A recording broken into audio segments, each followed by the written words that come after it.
നമസ്കാരം, മലയാളി വാർത്തയിലേക്ക് സ്വാഗതം.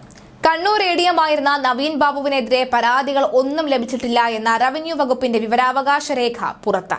നവീൻ ബാബു തസ്തികയിൽ ജോലി ചെയ്തിരുന്ന ഘട്ടത്തിൽ പരാതികൾ ഒന്നും തന്നെ ലഭ്യമായിട്ടില്ല എന്ന് വിവരാവകാശ രേഖയിൽ വ്യക്തമാക്കുന്നുണ്ട്. പൊതുപ്രവർത്തകനും ഹൈക്കോടതി അഭിഭാഷകനുമായ അഡ്വക്കേറ്റ് കുളത്തൂർ ജെയിംസ് ആണ് വിവരാവകാശ അപേക്ഷ സമർപ്പിച്ചത്.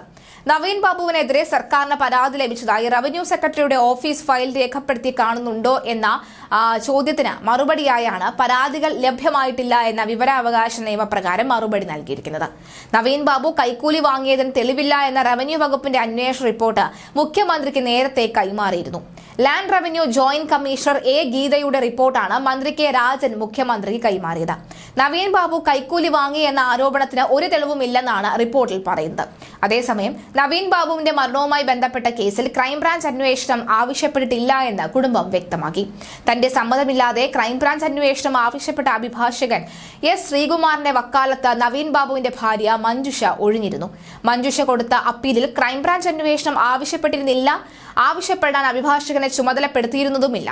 CBI അന്വേഷണം മാത്രമായിരുന്നു ഹർജിയിലെ ആവശ്യപ്പെട്ടിരുന്നത്. ഇതിന് വിരുദ്ധമായാണ് വ്യാഴാഴ്ച അഭിഭാഷകൻ ഹൈക്കോടതിയിൽ ക്രൈംബ്രാഞ്ച് അന്വേഷണം ആവശ്യപ്പെട്ടത്.